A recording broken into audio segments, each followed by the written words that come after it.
أن لا إله إلا الله وأشهد أن محمدا رسول الله أشهد أن لا إله إلا الله وأشهد أن محمدا رسول الله أشهد أن.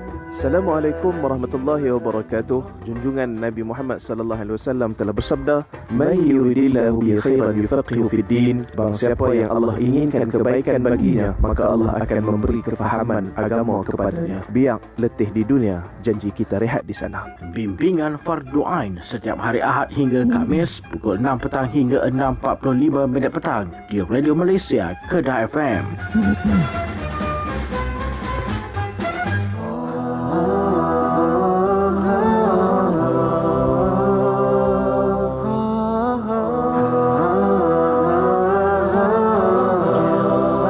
Bismillahirrahmanirrahim. Assalamualaikum warahmatullahi wabarakatuh. Dan juga selamat petang diucapkan kepada semua pendengar Radio Malaysia Kedah FM. Masih lagi terus bersama dengan kami, tak kira mana jua anda berada.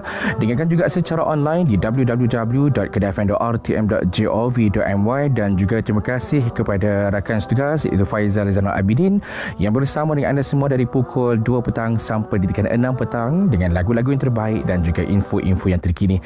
Dan seperti biasa setiap hari Ahad, Isnin, Selasa, Rabu dan juga Khamis sama-sama kita ikuti untuk bimbingan Fardu Ain terbitan Hamdan Dain. Dan untuk petang ini kita bersama dengan yang berbahagia Ustaz Muhammad Fazul Helmi ataupun lebih dikenali sebagai Ustaz Helmi Syafi'i, pendakwah bebas. Assalamualaikum Ustaz. Waalaikumsalam warahmatullahi wabarakatuh. Alhamdulillah, sihat tak? Alhamdulillah. Alhamdulillah. Ni dengar kata baru balik daripada luar negara no? Balik pada Mesir. Alhamdulillah. Yang apa melihat tempat-tempat sejarah kot? Ziarah tempat-tempat sejarah yang berkaitan dengan ulama. Allahu akbar. Alhamdulillah. Alhamdulillah. Okay, baik. Mungkin juga ada kuliah terdekat insya-Allah. InsyaAllah malam ni di lepas maghrib di Masjid Kampung Morgo. Lepas maghrib nah. Ya, baik, kepada semua pendengar Radio Malaysia Kedah FM, boleh tonton kami juga secara langsung di live Facebook Radio Malaysia Kedah FM. Dan pastikan anda sharekan kepada rakan-rakan anda untuk sama-sama kita dapatkan ilmu yang akan disampaikan oleh Ustaz untuk petang ini. Baik, petang ini berkenaan dengan tajuk kesempurnaan Islam. InsyaAllah terus bersama dengan bahagia Ustaz. Tafadhal mashkur. Assalamualaikum warahmatullahi wabarakatuh. Bismillahirrahmanirrahim. Alhamdulillah wassalatu wassalamu ala Rasulillah wa ala alihi wa sahbihi ajma'in. Subhanaka la ilma lana illa ma 'allamtana innaka antal alimul hakim wa la haula wa la quwwata illa billahil aliyil azim. Jadi alhamdulillah kita syukur di atas nikmat kehidupan iman Islam. Terima kasih saudara Zura Nova, DJ yang teman pada petang ni, kepada penerbit Hamdan Dain, kepada seluruh sidang pendengar muslimin muslimat dan seluruh lapisan masyarakat. Jadi alhamdulillah pada hari ini kita sambung perbincangan kitab Misbahul Munir pada muka surat yang keempat. Bismillahirrahmanirrahim. Qala musannif rahimahullahu ta'ala wa nafa'ana bi ulumihi fid daraini amin.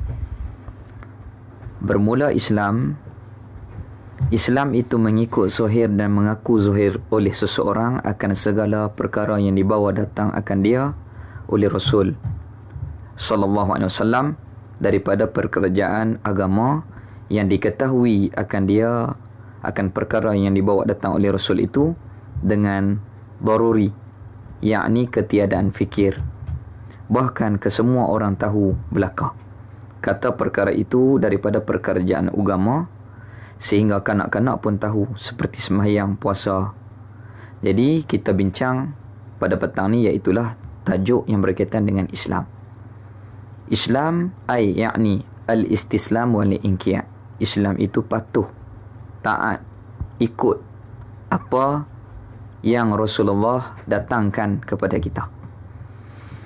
Jadi seperti mana yang kita bincang, agama Islam itu ad-din, agama masyara'ahullah, perkara yang disyariatkan oleh Allah Ta'ala ala lisani Nabi, di atas lisan Nabi kita, minal ahkam, daripada sekalian hukum hakam.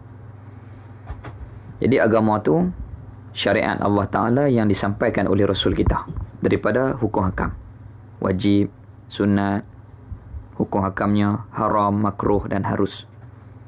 Maka seluruh perbuatan kita berkaitan dengan hukum hakam. Ahkamu taklifiyah la tata'allaqu illa bil af'al mukallafin. Hukum taklifiyah tidak berkait kecuali berkait dengan perbuatan kita. Jadi setiap perbuatan kita ada hukum hakam. Maka kita yang mengikuti hukum hakam namanya orang yang beragama. Jadi Islam itu ialah al-istislam wal-inqiyad. Islam itu patuh, taat, ikut. Jadi Islam ini a'malu jawarih, amalan luaran anggota kita. Seperti sembahyang, mengucap 2 kalimah syahadah, sembahyang, puasa, zakat, haji, muamalat cara Islam, munakahat cara Islam. Itu dinamakan Islam. Mengikuti hukum hakam zahir daripada perkara agama yang disampaikan oleh junjungan mulia kita Nabi SAW. Semua itu hukum daripada Allah Ta'ala. Seperti sembahyang, puasa. Dan rukun Islam itu 5 perkara yang seperti mana kita maklum. Yakni rukun itu terbentuklah segala pekerjaan agama. Jadi terbentuknya segala pekerjaan Islam, agama Islam ini di atas 5 rukun yang utama, yang dinamakan dia rukun Islam. Rukun ni malah Buddha perkara yang tak dapat tidak. Tapi rukun di sini kena kepada rukun majazi, pinjaman, kata nama. Rukun iman, rukun hakiki. Rukun sembahyang, rukun hakiki. Adapun rukun Islam hanyalah pinjam kata nama sahaja. Contohnya macam mana? Kita tak mampu nak pergi haji. Adakah batal Islam kita? Tak. Kita tak mampu nak puasa, contohnya uzur. Adakah batal Islam kita? Tak. Rukun ini apabila kita tak kerjakan batal. Tiba-tiba dinamakan 5 rukun ni rukun Islam, yakni pinjam kata nama saja. Sebenarnya perkara yang penting di dalam Islam ini 5. Sembahyang, mengucap 2 kalimah syahadah, sembahyang, puasa, zakat dan haji. Ini perkara di antara perkara yang penting di dalam agama. Dia bukan rukun yang betul, bukan rukun hakiki. Pinjam kata nama saja. Adapun rukun iman memang rukun hakiki. Kalau kita ragu satu-satu tentang perkara iman, batal ke semuanya, na'udzubillah. Rukun sembahyang 13. Kalau kita tinggal Fatihah, tinggal rokok, contohnya batal sembahyang. Tetapi rukun iman 5. Kalau kita tak mampu ke haji, tak batal. Kalau kita tak mampu berpuasa, tak batal. Maka rukun Islam dinamakan rukun pada pinjam kata nama sahaja. Pada hakikatnya, perkara yang penting dalam Islam 5. Bukan 5 ni sahaja. Bahkan muamalat, munakahat pun termasuk di dalam perkara yang berkaitan dengan hukum hakam Islam. Baik. Dan makna rukun itu ialah perkara-perkara yang jadi suatu dengan dia. Dan ia pula juzuk sesuatu ataupun suku sesuatu itu, yakni rukun itu asas ataupun tunjang bagi sesuatu. Macam mana? Contohnya kita nak buat rumah ni, antara alat dia tiang, kayu, batu, bumbung. Itu di antara asas-asas utama. Begitu juga untuk membentuk agama ini, 5 asas utama ni perlu kita dirikan. Dan rukun Islam atau asas Islam atau tunjang Islam itu 5 perkara. Seperti mana yang kita maklum.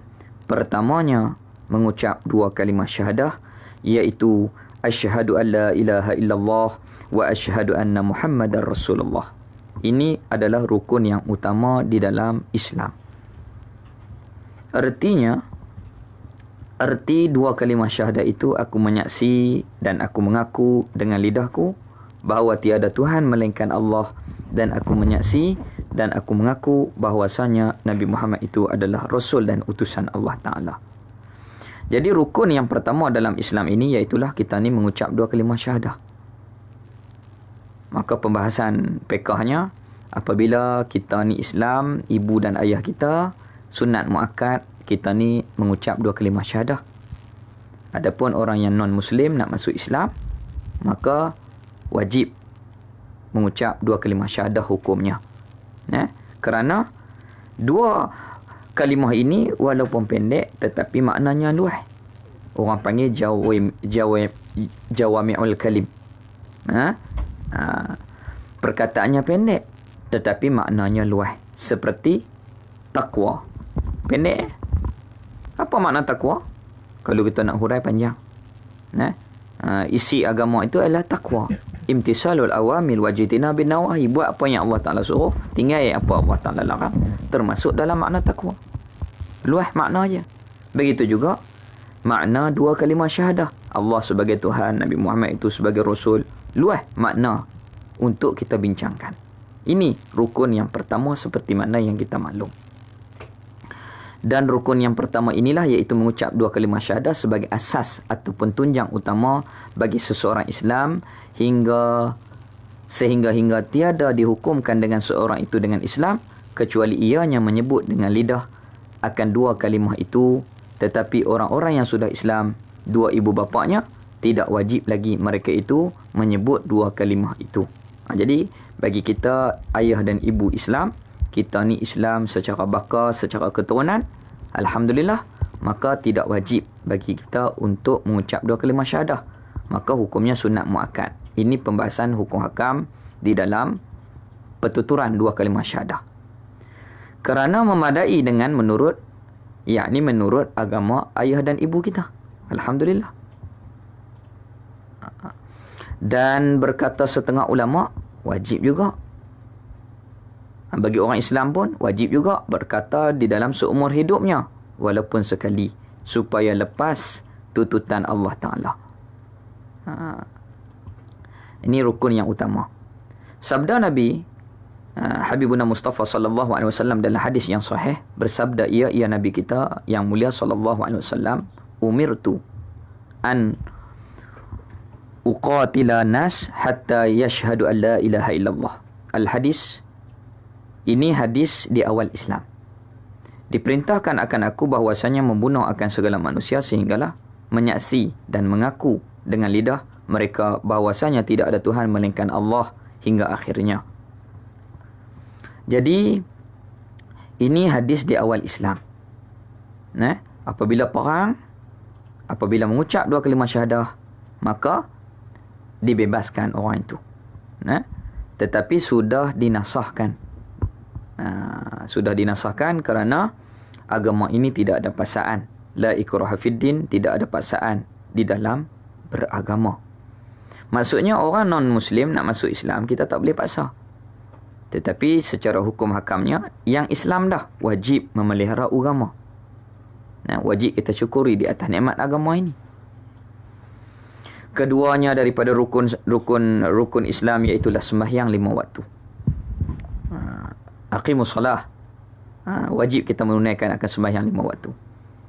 Jadi ada daripada masyarakat kita mendakwa mengenali Allah tetapi tak solat. Ini tak betul.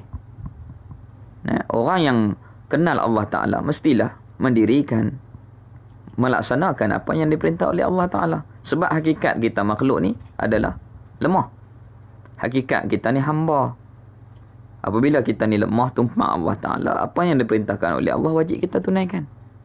Aqimus salah, tunai olehmu akan sembahyang. Ketiganya memberi zakat. Keempatnya puasa di bulan Ramadan. Seperti mana kita maklum, puasa di bulan Ramadan. Dan kelimanya menunaikan haji ke Baitullahil Haram. Bagi mereka yang kuasa kepadanya, kepada menunaikan haji, akan jalan, yakni jalan ke Baitullahil Haram. Dengan maksud, orang yang mampu sudut keuangan, kesihatan, keselamatan, dan ada pengangkutan yang selamat, maka diwajibkan menunaikan haji. Kalau kita tak mampu, tak wajib. Dalam rukun Islam ni, yang ditekan kepada kita dua. Yang pertama syahadah, yang kedua solat. Itu penting. Jadi yang lain, seumpama puasa, kalau kita uzur, ada keuzuran, boleh buka. Dan kita kena qada. Begitu juga haji. Kalau zakat tak mampu, kita tak payah keluar. Kalau haji kita tak mampu, tak payah pergi. Jadi inilah Allah Ta'ala bersabda, fattaqullah mastata'tum. Takutlah kamu kepada Allah sekuasa semampu kamu. Kerana Islam ni tak memaksa. kecuali solat. Inilah ibadah yang Allah Ta'ala sayang, yang Allah Ta'ala suka, iaitu solat. Yang kita menunaikan 5 waktu sehari semalam. Subuh, zuhur, asar, maghrib, isya.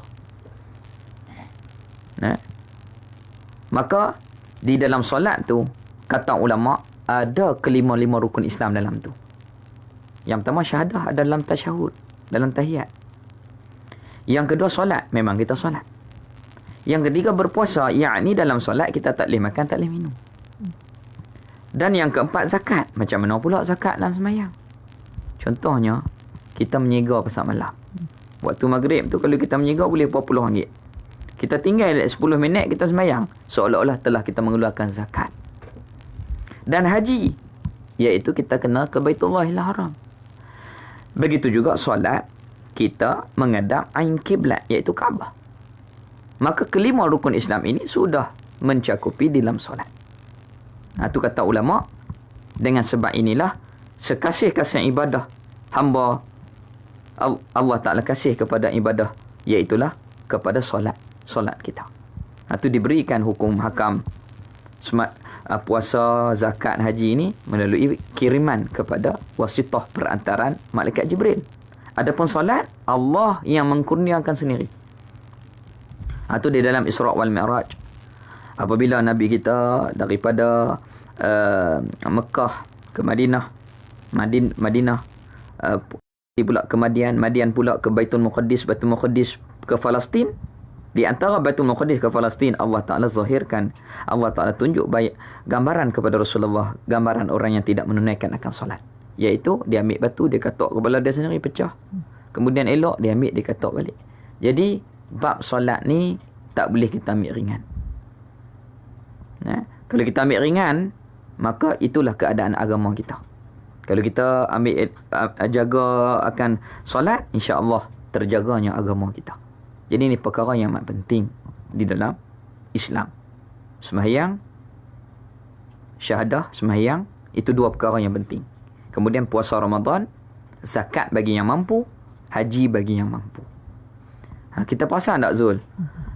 Baju Melayu kita, kan dia ada 5 butang. Butang hak atas tu 2. Menunjukkan orang tua-tua dulu buat. Syahadah dan sembahyang ni tak dapat pisah. Adapun 3 lagi, dia boleh kira lagi. Kalau puasa Ramadan tak larat boleh buka tapi kena qada. Kalau haji, kalau zakat tak mampu, tak payah keluar. Kalau haji tak mampu, tak payah pi. Itu Islam yang diterjemahkan di dalam masyarakat Melayu kita. Baju Melayu pula ada 3 poket. Poket atas iman, yang 2 lagi Islam dan ihsan. Kalau baju Johor, 1 kancing mentauhidkan Allah Subhanahu Wa Taala. Baju Melayu ni katuk bahagian punggung kita, menunjukkan sunnah di dalam berpakaian. Tambah lagi sampin untuk menjaga syahwah daripada berlakunya penzinaan. Ini yang diterjemahkan. Tengkolok pula orang Melayu buat menepati sunnah, iaitulah tutup bubun. Ini semua ada kira-kira di dalam menterjemahkan agama di dalam budaya kita Melayu. Alhamdulillah. Kemudian hadis sahih lagi, Nabi SAW bersabda, Buniyal Islam ala khamsin. Terbinanya Islam itu di atas 5 perkara. Syahadati an la ilaha illallah, kita mengucap 2 kalimah syahadah. Wa anna Muhammadar Rasulullah, kita mengucap la ilaha illallah Muhammadar Rasulullah, yang pertama. Wa iqamis salah, dan menunaikan akan sembahyang 5 waktu.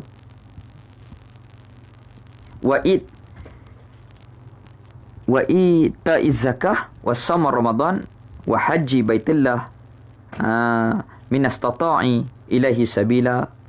Dibinakan pekerjaan Islam itu di atas 5 perkara. Menyaksikan la ilaha illallah Muhammadur Rasulullah, tiada ada Tuhan melainkan Allah Ta'ala, dan Nabi Muhammad itu adalah Rasul Allah Ta'ala. Dan menunaikan akan sembahyang, dan mengeluarkan akan zakat, dan berpuasa di bulan Ramadan, dan menunaikan haji ke Baitullahil Haram. Bagi mereka yang kuasa kepadanya, kepada haji, kepada Baitullah, yakni kita mampu daripada sudut keuangan, kesihatan, kenderaan yang selamat, dan keselamatan di sepanjang perjalanan, maka menjadi kewajipan kepada kita. Jadi contohnya macam mana? Orang mati, dia ni tak mampu pergi haji. Wajib tak kita ni upah haji kepada dia? Tak wajib. Dia meninggal dalam keadaan tak mampu untuk menunaikan haji. Adakah wajib kita ni mengupah haji untuk dia? Tak wajib. Hanya sunat muakkad. Tetapi apabila dia mampu tapi tak sempat pi, wajib upah haji untuk si mati itu. Nah, Islam tak memaksa, kecuali apabila mampu barulah kita ni ditaklifkan kepada tiap-tiap kita. Maka nyata daripada huraian yang tersebut bahawasanya orang-orang yang tidak mengerjakan 5 perkara yang tersebut itu, syahadah, sembahyang, puasa, zakat dan haji, mereka itu tiada ada asas ataupun tunjang pada agama Islam, seperti binaan-binaan yang tidak ada asas dan tunjang, maka binaan itu menjadi rosak. Demikianlah menjadi rosak agama apabila tidak ada asas dan tidak ada 5 tunjang yang tersebut, ataupun mengingkari dengan lidahnya, na'udzubillah. Ini rosak agama. Kalau dia tak buat kerana malas tu berdosa. Tapi kalau dia tak buat serta ingkar, boleh rosak Islam. Boleh rosak Islam. Dan jikalau dengan selora sekalipun, walaupun dengan melawak, kalau bahasa kita melawak, bergurau sekalipun, kalau kita mempermainkan hukum hakam, maka boleh membawa kepada rosaknya agama. Na'udzubillah. Itu kita kena jaga agama ni. Dia boleh rosak dengan 3 perkara: perkataan, perbuatan dan i'tiqad yang salah. Banyak perkataan-perkataan yang boleh menyebabkan rosaknya agama. Macam mana? Orang kata jom semayang. Dia kata semayang ni wajib ke hampa ya? Kami tak wajib. Boleh rosak agama. Kalau tak semayang diam, malas, itu berdosa. Tetapi kalau tak semayang, engkar kewajipan, boleh jadi murtad. Na'udzubillah. Na'udzubillah. Itu perkara-perkara yang merosakkan akan agama kita. Na'udzubillah. Kita minta jauh lah. Moga Allah Ta'ala pelihara iman kita, anak isteri, cucu cicit kita selamat dengan iman dan Islam yang kita kecapi, yang kita terima daripada perjuangan Rasul kita, perjuangan sahabat Nabi kita, perjuangan daripada ahli keluarga Nabi, perjuangan daripada ulama-ulama salaf yang terdahulu. Wallahualam. Baiklah, kepada semua pendengar Radio Malaysia FM, kita berehat seketika. Mungkin juga rakan-rakan kita nak ajukan persoalan. Anda semua boleh terus hubungi kami di 0477133037 ataupun 7608, ataupun terus saja ke live Facebook kami Radio Malaysia FM. Kita berehat seketika. مولاي صل وسلم دائما أبدا على حبيبك خير الخلق كلهم يا نبي سلام عليك يا رسول سلام عليك صلوات الله عليك صل على النبي وتبسم ده النبي تبسم اللهم صل عليه قلبي المتيم كلما صلى عليك وسلم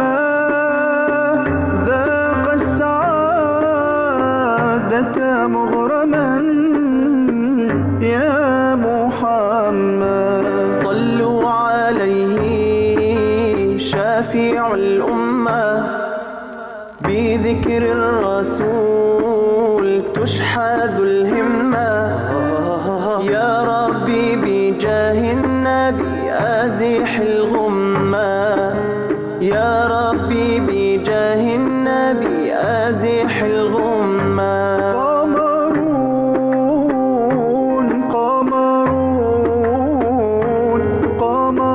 سيدنا النبي قمرون وجميل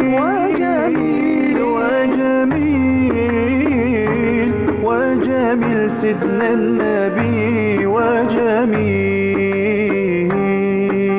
محمد نبينا بنور هدينا من مكة حبيبي نور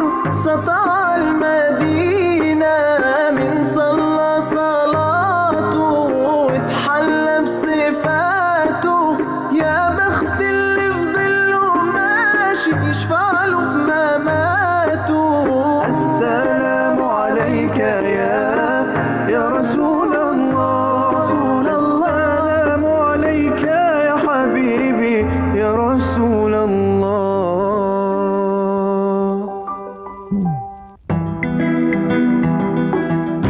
Anda mempunyai kemusykilan berkenaan agama? Leraikan kemusykilan anda bersama-sama kami dalam rancangan bimbingan Fardhu Ain.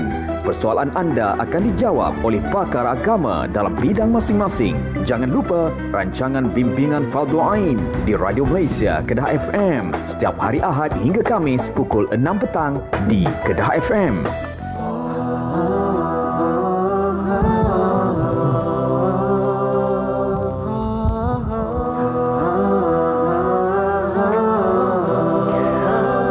Terima kasih kepada semua pendengar Radio Malaysia Kedah FM kembali bersiaran dalam rancangan bimbingan Fardhu Ain terbitan Hamdan Dain, dan petang ini kita bersama dengan yang berbahagia Ustaz Muhammad Fazlul Helmi ataupun lebih dikenali sebagai Ustaz Helmi Asy-Syafi'i, pendakwah bebas. Jadi anda semua boleh terus hubungi kami di 04-771-3037 ataupun 7608 ataupun terus saja ke live Facebook kami Radio Malaysia Kedah FM, yang mana untuk tajuk petang ini berkenaan dengan kesempurnaan Islam. Jadi terus bersama dengan rakan kita di talian. Hello, Assalamualaikum. Selamat petang. Hello. Assalamualaikum, Tuan. Ya, saya Mamu. Sihat ni, Mamu? Alhamdulillah, Tuhan bagi kita semua sihat. Alhamdulillah. Alhamdulillah sihat, Mamu. Alhamdulillah. Baik, Mamu. Kepada Tuhan. Baik. Assalamualaikum, Ustaz. Waalaikumsalam warahmatullahi wabarakatuh. Ustaz, saya Ustaz. Alhamdulillah, Mamu. Alhamdulillah.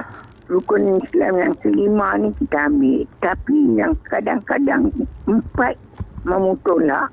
Yang nak pergi haji ni Mamu duduk berbuat. Yang lagi Mamu tak ambil tahu. Dia mana keadaan Mamu nak zakat ke apa semua Mamu tolak. Tapi Mamu nak pergi ke Mekah saja. Nak buat haji pasal Mamu no title haji saja. Lagu mana buatan Mamu tu? Sah ke tak sah ke Islam ni?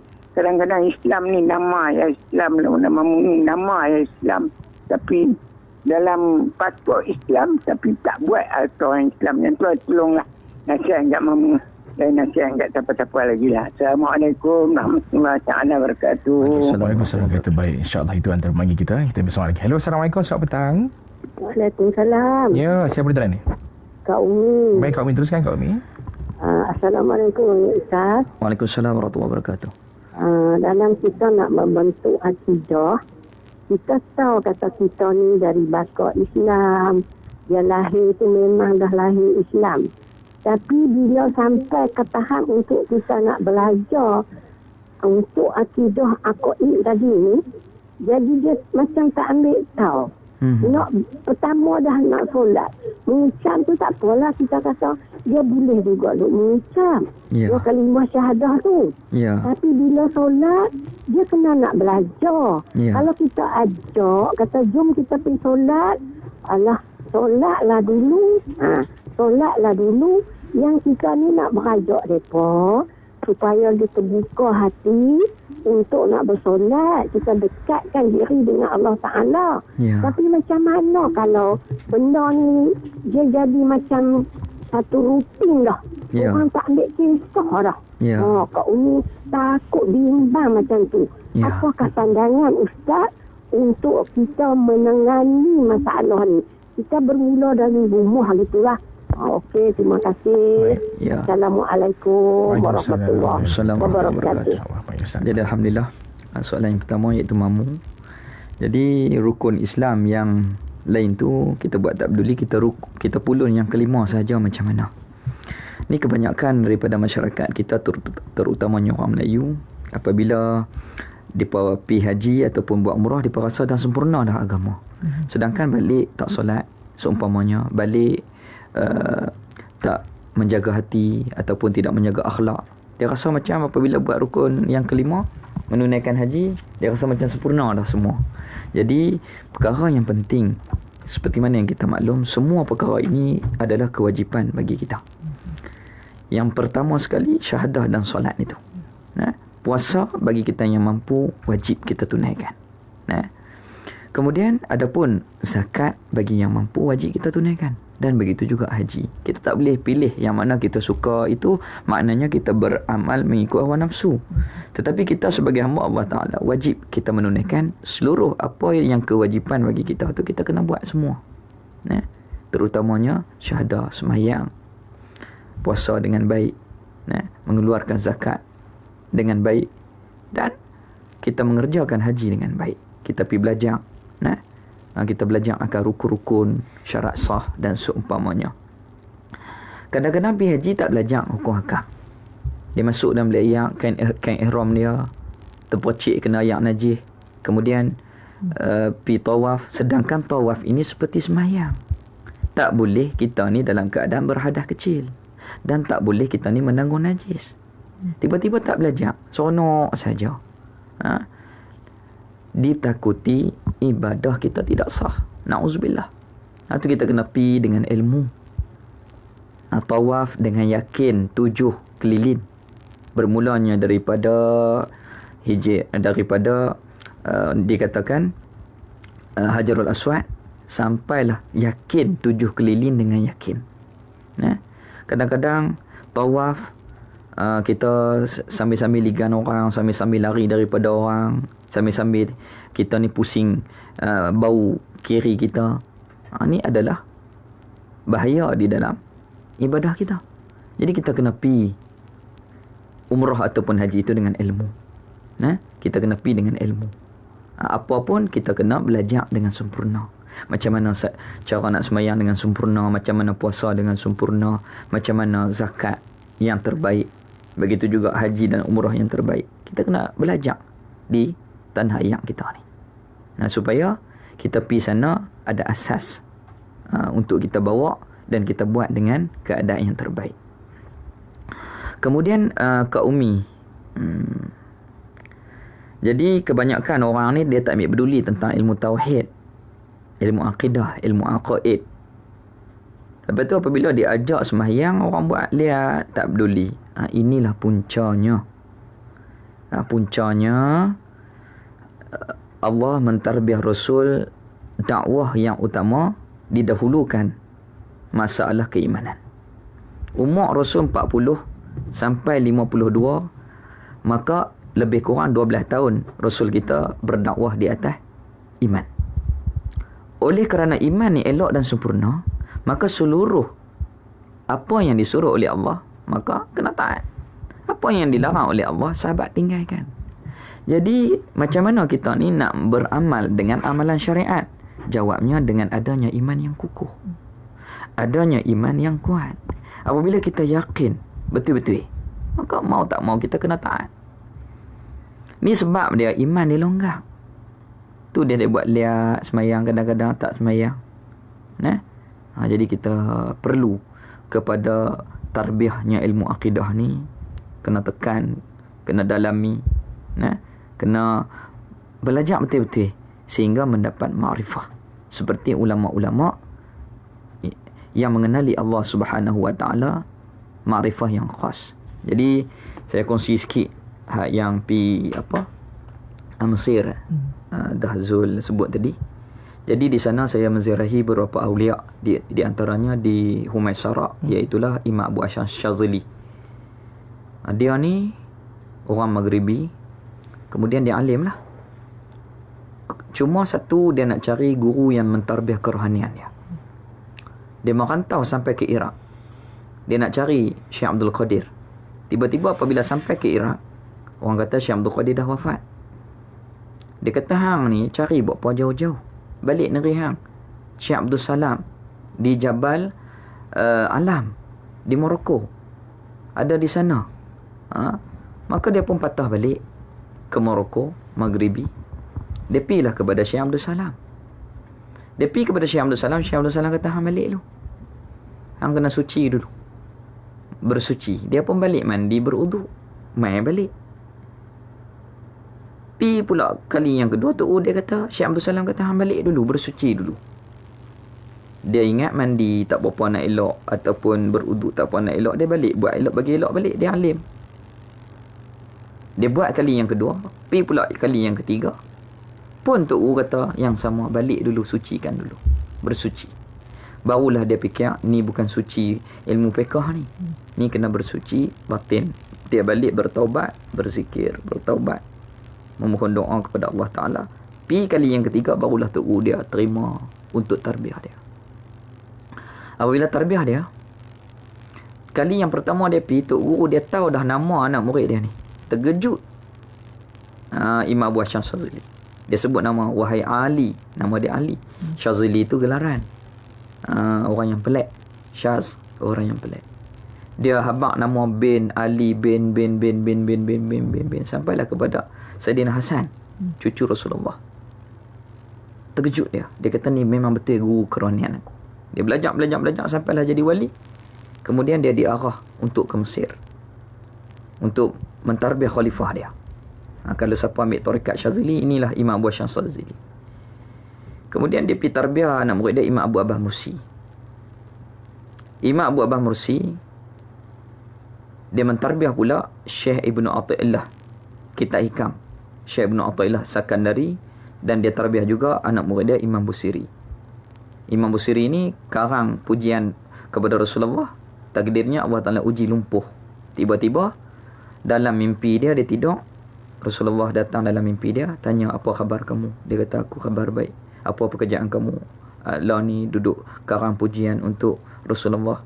Allah Ta'ala uji ku dengan lumpuh. Maka dalam mimpi tu Rasulullah gosok badan dia, lapik dengan kain hijau di atas badan dia. Takdir Allah Ta'ala, esok dia bangkit, lega penyakit lumpuh dia. Imam Abu Hasan, Imam Busiri. Jadi inilah orang yang mengenali Allah, orang yang cinta kepada Nabi SAW, kehidupan mereka dengan mentaati Allah, sehingga kan mereka mentarbiyah, mendidik anak-anak murid menjadi wali. Ya. Jadi Imam Abu Hashim Syazili dia nak buat haji kali terakhir. Dia habaq ke anak murid dia Imam Abu Abbas Mursi bawa cangkui. Anak murid dia pelik lah, nak pergi buat haji bawa cangkui buat apa? Dia tanya Tok Guru dia sebab apa? Tok Guru kata jangan tanya apa-apa, sekali lagi kamu akan tahu nanti ni. Berjalanlah daripada Mesir sampailah ke yang dikatakan Aswan. Kami naik kereta api 12 jam, turun kereta api, naik pula bas 4 jam. Nak pergi ke makam dia di Aswan. Sampai di sana Aswan. Maknanya Aswan, bukit sikit, lepas bukit tu ada laut. Lepas laut naik bukit, naik kapal sampai ke Madinah. Di Aswan tu lah, dekat dah dengan Madinah. Takdirnya guru dia mandi, dan guru dia habaq dekat anak murid dia, aku akan dijemput oleh Allah, aku akan kembali kepada Allah Ta'ala, nak mati lah. Tu Tok Guru dia suruh buat cangkui tadi. Kemudian habis tu Tok Guru dia kata, apa-apa yang terjadi kepada aku selepas ketiadaanku, peganglah betul-betul Imam Abu Abbas Mursi ni, dia menjadi khalifahku. Lepas tu dia kata, saat lagi akan mai, lepas aku mati ni, ada orang mai seorang akan uruskan jenazah aku. Jangan kamu tanya apa-apa sampai habis. Jangan kamu tanya walaupun sepatah. Jadi mati sungguh. Anak murid dia mandi kapan, tanam. Ada seorang tu mari bantu dia. Muka orang yang bantu, tubuh badan orang yang bantu tu sama seperti muka Imam Abu Hashim Syazili. Dia pun tak berani tanya lah. Sampai habis ke bumi. Maka Imam Abu Abbas Mursi balik meneruskan perjalanan ke haji, kemudian patah balik ke Aswan, buah batu tanda sikit kepada guru dia, makam imam dia, kemudian balik ke Mesir mentarbiyah Imam Busiri. Daripada penyair memuji pemimpin-pemimpin dunia, bertukar menjadi pemuji Rasul sallallahu alaihi wasallam yang hebat. Begitu juga anak murid dia Syekh Ibnu Athaillah yang mengarang kitab Hikam. Yang kita mengaji seluruh dunia, Hikam Ibnu Athaillah. Begitu juga kita baca Burdah. Beratus-ratus tahun dah umur karangan mereka, tetapi masih diambil manfaat. Pasal apa? Kerana iman mereka kuat. Apabila iman mereka kuat, bukan saja benda yang wajib, bahkan benda-benda sunat, mereka cuba untuk kutip sampai habis. Jadi punca dia, hak Kak Umi tanya ni, iaitulah iman. Kalau iman kuat, tak payah suruh. Jadi oleh kerana kurang kuat ni lah jenuh suruh. Kadang-kadang dalam suruh tu pun tak buat. Nah, ini kita kembali kepada tarbiyah ilmu akidah. Cumanya orang fobia malam ni kuliah apa baca tauhid. Kami malas nak pergi, payah. Penin mengaji tauhid. Sedangkan ilmu tauhid ni ilmu yang asas, ilmu yang mudah untuk kita mendalami. Cuma kita bezakan di antara ilmu fardu ain dalam akidah dan fardu kifayah di dalam pembahasan ilmu tauhid itu. Wallahu a'lam. Alhamdulillah, kita pun sampai ke akhiran juga. InsyaAllah kita jumpa lagi ya Ustaz. Dan juga terima kasih sekali lagi kepada semua pendengar Radio Malaysia Kedah FM dan juga semua penonton juga yang berada terus bersama kami di live Facebook Radio Malaysia Kedah FM. Sekali lagi, yang mana bimbingan fardu ain terbitan Ham dan Dain yang disampaikan oleh yang berbahagia Ustaz Muhammad Fazlul Helmi ataupun lebih dikenali sebagai Ustaz Helmi Syafi'i, pendakwah bebas, untuk tajuk pertama berkenaan dengan kesempurnaan Islam. InsyaAllah jumpa lagi Ustaz. Assalamualaikum. InsyaAllah. Waalaikumsalam. Ayam halal berkualiti tinggi